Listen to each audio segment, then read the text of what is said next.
What's up, guys? This is Oli here, being another Pokemon Nerd Wi-Fi battle. And this is a battle I had against Coopahz. I found him on the Smogon Wi-Fi battle finder, and he asked for a match, so I was like, sure. Oh, and also, hello, new Pokemon beta people. Thanks for, subscribing to me and, liking my video. I really didn't think I was, any good at this, but, you guys kind of make me want to go on and, keep narrating and uploading and stuff. So, thanks for that.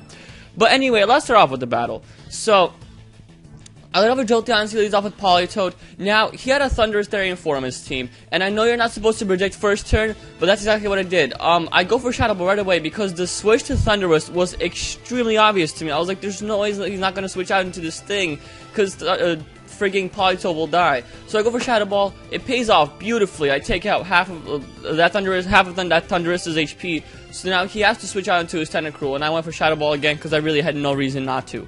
But now that he's Tentacruel out, I really have to switch out, and I go into my Gyarados to take the Water Move or whatever he has. Now he is going to go for the Scald, which not really ironically, which is actually just gonna burn my Gyarados. Now this Gyarados is a physically bulky Gyarados, so it's designed to take physical hits, and it always gets burned. Every time somebody uses Scald, it gets burned, no matter what. I don't know if it's like a curse, but it always gets burned, and it really sucks. The thing is, right here, I believe he's going to switch out because he really can't do anything to this Gyarados at all. So he's going to go into Politoed. But I taunted since I thought he would start setting up Toxic Spikes and maybe start protecting and stuff. So I taunted so, he can't really be supporting his team anymore. But that's not the case because he goes into Politoed. Then I go for T-Wave, maybe thinking that he's a Specs Politoed or a Scarf one. But no, he just is a physically defensive one, I'm guessing, because I outsped. And he goes for Scald again. It doesn't really do much damage. I don't know why he went for Scald, but he did. So, we really can't do much to each other. So, I'm just going to switch out, and I'm going to go into my Breloom to take the Scald. But he does get paralyzed here. Now, that didn't really matter, because with Scald, if I wouldn't get burned, it wouldn't really matter at all. Because, it would have taken some damage, but it wouldn't have taken that much. But here, I go for Bullet Seed. And it does so much damage. I don't know if this is a bold Politoed, but that does so much freaking damage. I see why people were obsessing over Tech Breloom. I always said it was overrated, but boy was I wrong. This thing proved me wrong so many times. But here, he goes in Dragonite, and I'm like, I don't want to take an Outrage, so I'm just going to switch into my Fortress. And he goes for Fire Punch. Now, that's normal, but not on a rain team. I don't see Fire Punch much on rain teams. I guess he just really hates Scizor and Ferrothorn in, Fortress.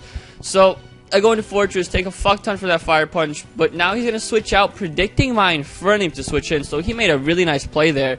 And I'm really scared of that Thunderous being Scarfed, so I'm going to switch back into my Jolteon to take a Thunder, which is exactly what he goes for.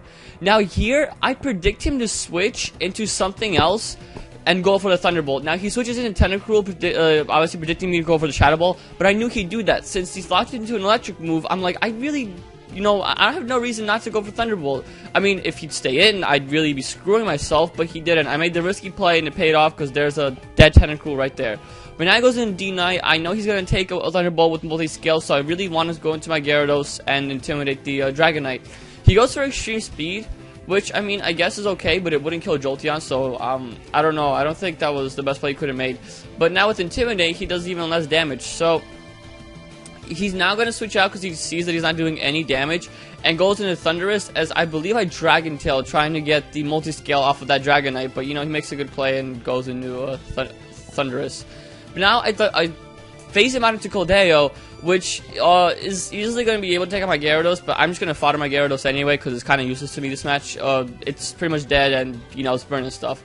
So he goes for HP Ghost or HP Ice, doesn't matter which one, and takes me out. Now I go into Jolteon. And, the obvious Thunderbolt is obvious, so I'm gonna go for the Shadow Bolt yet again. Now, I thought he would predict me to predict, and was staying with Caldeo, but no, he just goes right back into Thunderous, so I'm glad I made the Shadow Ball play and take out of Thunderous, and that thing was not able to do anything in my team, and I played around that thing, fantastically.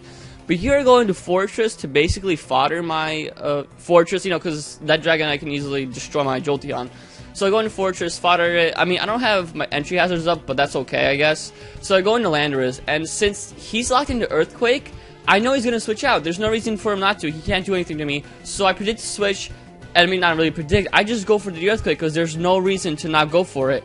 And I hit the Keldeo, which is beautiful. Now I do get a crit, and I think that mattered, but honestly, not in the long run, because he'd be down at really low HP, and then another Earthquake would, or he'd have to switch back into his Dragonite, and I would make the same play here. I would just go into an Infernape and take the Outrage. Then I go back into my Landorus and go for Stone Edge again. So really, it will be the same series of plays, and then, well, yeah. So right here, I'm gonna go into Landorus. As I said, I will go for the Stone Edge to break us multi-scale finally. And it does really little, like, it does a really disappointing amount. And he goes for Outrage, and Banded Dragonite is ridiculously powerful. Look at this damage, it's ridiculous. But I go for Stone Edge again, obviously going to take it out since multi-scale does not have my, my damage anymore. But still, that Outrage did so friggin' much after that Intimidate. But now it goes into Meloetta, and I go for Stone Edge, and I do get a crit on this, which, again, didn't really matter, because I still have a Jolteon. And I still have a a Balloon with Mach Punch, which Keldeo and Meloetta would both die off to. So I don't think that crit on Keldeo mattered too much, and if it did, then, I'm really sorry. But he goes to Relic Song, he is going to die to Life Orb, and that's the game. So like I said, my Jolteon and my Breloom still would have been able to take out the rest of his team, so I think it still would have been down to a 2-0, or maybe even a 1-0 or something. But anyway, that's a great game, Coopahz. I hope, it was a really short match, it was really fun though, it was really fast paced. I hope you guys enjoyed this battle, and Pokemon Spirit Beta people that subscribe to me, I hope you stick around, watch my videos, enjoy them, stuff like that, because that's kind of why I do this, because I enjoy seeing people's reactions, and it makes me feel good, and it's really fun. I love doing this narrating and uploading thing. I also upload every Sunday and Wednesday, just in case you guys didn't know. But yeah, so I hope you guys enjoyed this. Rate, comment, subscribe, and I will see y'all later.